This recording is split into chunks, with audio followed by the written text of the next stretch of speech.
जनाब अतीक अहमद जाजिब के शानदार अल्फाज। तू कोई बेजान सा पत्थर भी नहीं है,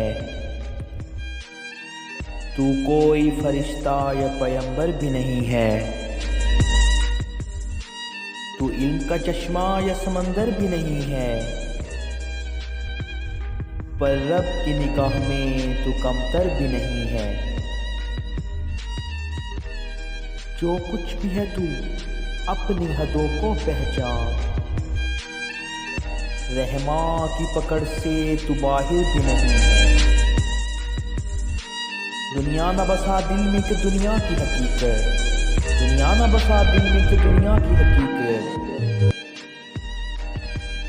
मच्छर के किसी पर के बराबर भी नहीं है। तू कोई बेजान सा